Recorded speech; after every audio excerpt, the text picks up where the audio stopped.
ಇವರನ್ನು ಯಾವತ್ತೂ ಮರೆಯಬಾರದು.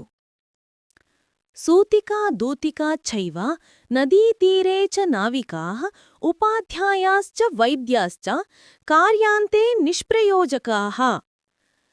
ಸೂತಿಕಾ ದೂತಿಕಾ ನದೀತೀರದಲ್ಲಿ ಅಂಬಿಗರು, ಉಪಾಧ್ಯಾಯರು ಮತ್ತು ವೈದ್ಯರ ಈ ಐವರು ಅವರವರ ಕೆಲಸ ಪೂರೈಸಿದ ಮೇಲೆ ಮುಂದೆ ನಿಷ್ಪ್ರಯೋಜಕರೇ. ತಮ್ಮ ಕೆಲಸವು ಪೂರೈಸಿದ ಮೇಲೆ ಈ ಐವರೂ ನಿಷ್ಪ್ರಯೋಜಕರೇ.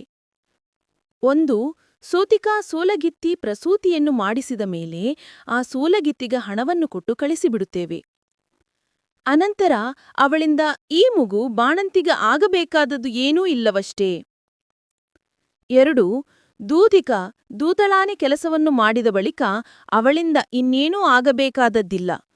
ಒಂದು ಕಡೆಯಿಂದ ಮತ್ತೊಂದು ಕಡೆಗೆ ಸುದ್ದಿಯನ್ನು ಮುಟ್ಟಿಸಿದ ಮೇಲೆ ಅವಳ ಕೆಲಸವು ಮುಗಿಯಿತು.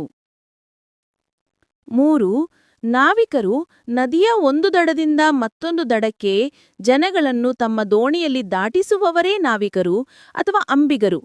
ಜನಗಳು ಸುರಕ್ಷಿತವಾಗಿ ನದಿಯನ್ನು ದಾಟಿದ ಬಳಿಕ ಅವರ ಪಾಲಿಗೆ ಈ ಅಂಬಿಗರಿಂದ ಸದ್ಯಕ್ಕೆ ಮತ್ತೇನು ಪ್ರಯೋಜನವಾಗಬೇಕಾಗಿಲ್ಲ. 4, ಉಪಾಧ್ಯಾಯರು ವಿದ್ಯಾರ್ಥಿಗಳು ಪರೀಕ್ಷೆಯಲ್ಲಿ ತೇರ್ಗಡೆಯಾಗುವವರೆಗೂ ಉಪಾಧ್ಯಾಯರು ಅವಶ್ಯವಾಗಿ ಬೇಕೇ ಬೇಕು. ವಿದ್ಯಾರ್ಥಿಗಳು ಪರೀಕ್ಷೆಯಲ್ಲಿ ಉತ್ತೀರ್ಣರಾದ ಮೇಲೆ, ಒಳ್ಳೆಯ ಉದ್ಯೋಗವೂ ಸಿಕ್ಕಿಬಿಟ್ಟ ಮೇಲೆ ಉಪಾಧ್ಯಾಯರು ಬೇಕಾಗಿಲ್ಲ. 5, ವೈದ್ಯರು ರೋಗಿಗಳ ರೋಗವನ್ನು ಪರಿಹರಿಸುವವನೇ ವೈದ್ಯ. ರೋಗವು ಪರಿಹಾರವಾಗಿ ಆರೋಗ್ಯವು ಪ್ರಾಪ್ತವಾಯಿತೆಂದರೆ ಪುನಃ ಆ ವೈದ್ಯರು ಇವರಿಗೆ ಬೇಕಾಗಿಲ್ಲ. ಸದ್ಯಕ್ಕೆ ವೈದ್ಯರಿಂದ ಇವರಿಗೆ ಆಗಬೇಕಾದ ಪ್ರಯೋಜನವೇನೂ ಇರುವುದಿಲ್ಲ. ಉಪಕಾರ ಮಾಡಿದವರನ್ನು ಸದಾ ಸ್ಮರಿಸಬೇಕು. ಸರ್ವೇ ಜನಾಃ ಸುಖಿನೋ ಭವಂತು. ಧನ್ಯವಾದಗಳು.